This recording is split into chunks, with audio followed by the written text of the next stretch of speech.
For most of the chronic ailments that people are suffering today in the world, the headquarters is in the stomach. Impurities gather over a period of time and you become dense both in body and head. It determines the way you think, feel, understand and experience life.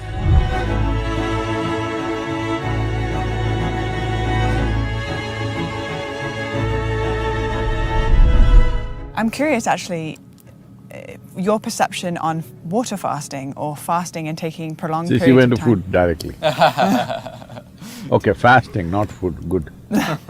It's the opposite of food.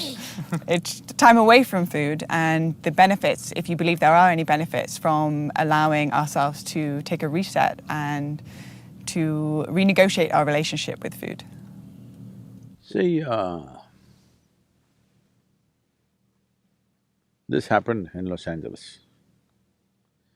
A cardiac surgeon drove his… he was little fascinated with his Ford Mustang.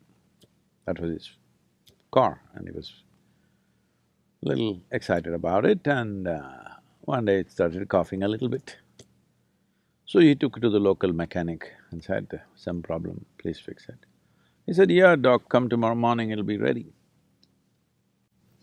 The doctor, before going to work tomorrow morning, he went there, but it was not ready. So he said, okay, come in the evening, it'll be ready. He came in the evening, it was not ready. He said, what's the matter? You said morning, I came. You said evening, I came, what is the issue? And the mechanic was in that kind of mood, he said, see, you're a heart surgeon, you also fix engines, I also fix engines. How come you're paid 10 times more than me?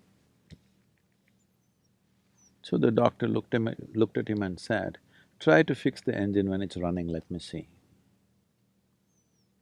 So human life and human body needs to be fixed when it's running, otherwise it's meaningless. All right, you're going to postmortem what's the point of that? We need to fix this body when it's running.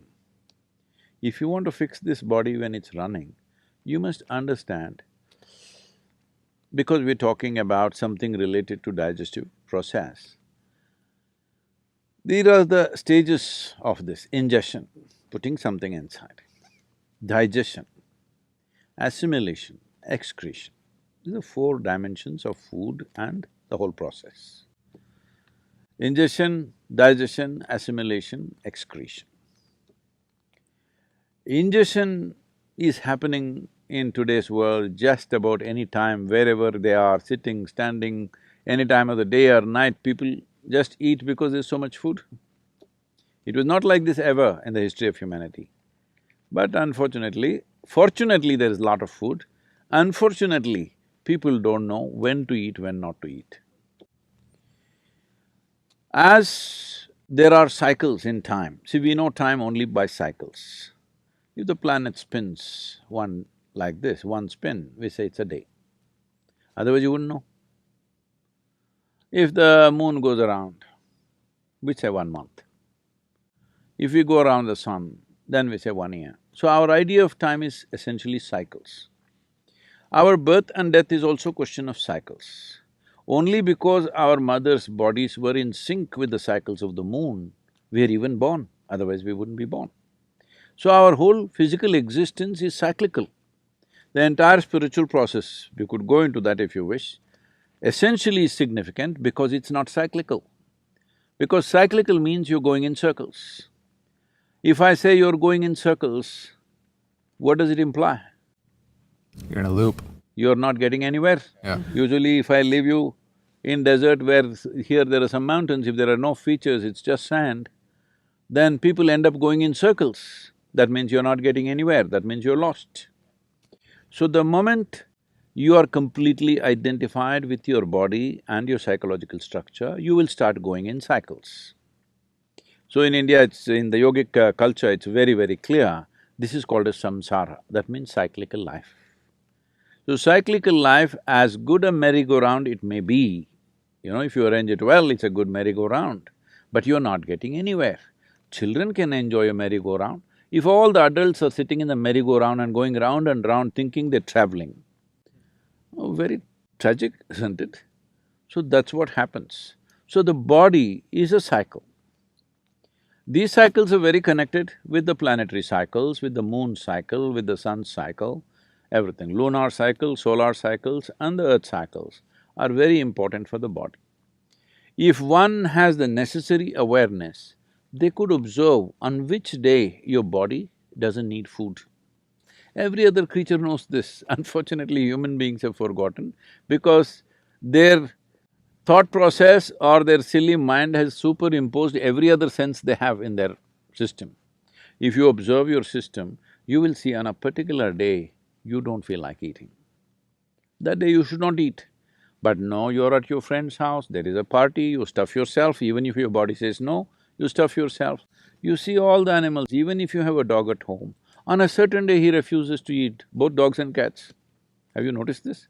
He will go and eat some blades of grass if it's available and puke and cleanses himself because he's conscious that ingestion is continuously happening, but digestion and excretion is not as efficient as ingestion. Ingestion is happening compulsively, but other parts need to work. Other dimensions of digestive process needs to work. When we say digestion, digestion happens in the whole alimentary canal, not just in the stomach. And assimilation also happens across the entire alimentary canal. Now, excretion doesn't happen only through the alimentary canal, excretion needs to happen on the cellular level also. Impurities gather over a period of time and you become dense both in body and head. If you don't cleanse yourself, then it'll pile up over a period of time. We call this karma, because when it piles up, it determines the way you think, feel, understand and experience life. People may not realize this, but they will think, this is how I am, this is my nature. This is not your nature, this is the way you messed yourself, all right? So this cleansing process, one important thing is to give a break for ingestion. Because other systems are largely involuntary, you can stimulate them, but they're involuntary, they're functioning. Ingestion is a voluntary process, though unfortunately for most people it's become compulsive. It should be a voluntary process, that is, I eat when I want to eat. When I decide I want to eat, I will eat. My hand doesn't decide when to eat. If there's anything, people are doing this all the time. I relate.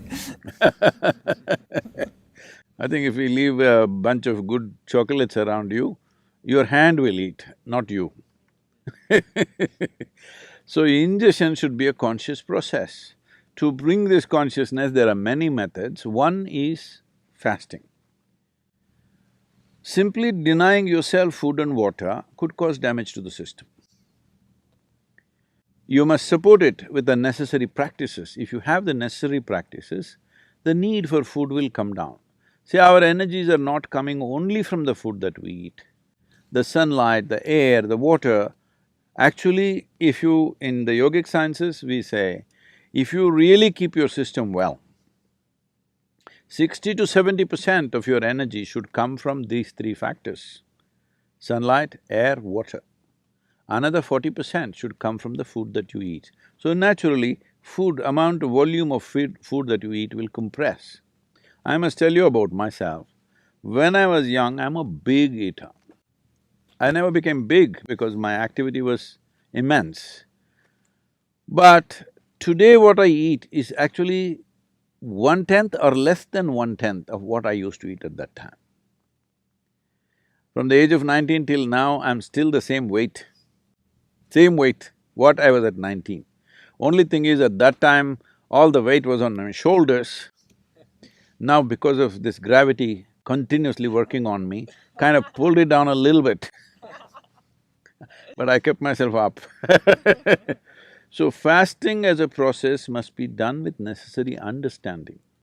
If people don't have that awareness, in India we fixed the 11th day of the moon cycle, you must fast. If you're not able to fast, you go on something very light, it's called palhar. That means you go on fruit diet. Because fruit is a substance which is over 90% water, and you must eat water, not drink water. This is the yogic science. As far as possible, you eat water. You always be conscious about the food that you're eating, what is the water content. Like a South Indian meal, if you eat, a cooked meal I'm talking about, if you eat, very easily 60–70% water. In fact, more. In some of the foods, it's much more. But now the food that you're eating here, you're eating bread, which was baked a month ago probably. Is that minimum? Even in so-called organic shops, it's at least a month or at least a week. Nobody is going and getting fresh bread and come, and anyway, the way the bread is baked, it doesn't have water in it, very little water. So of course you're compensating that with a bucket of Coca-Cola or something like that. Right? Yeah. I said a bucket, A not bucket a is a good amount of Coca-Cola. Where is this big? Yeah. But that doesn't work like that. If you drink any liquid along with your food, the acids that are necessary for digestive process will get diluted. Your whole digestive process gets inefficient. Because food when it goes in, if it contains water, it assists. But if you put any liquid on top of it, you will see the food will remain in the stomach bag for too long. We are very concerned about this always in the yogic culture and life, that we don't want food to remain in our stomach bag for more than 2.5 hours maximum. In 2.5 hours' time, it doesn't matter what I've eaten, how much I've eaten, it must go into other parts. If it remains there, it makes you dull. It makes you lose your sense of perception. The level of perception, the keenness of perception is lost, which you notice if you eat food without Coke or coffee or tea or anything, you feel dull.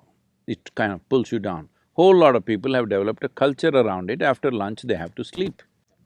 It's like you went to the gas station, you fueled up, then you can't start the engine because there is gas in the tank. So that's what it means. So, to ensure that digestive system is in full process, because for most of the chronic ailments that people are suffering today in the world, the headquarters is in the stomach. Yes. But a lot of people, it's shifting to their head, but largely headquarters is in the stomach, the way… what they eat and the way they eat.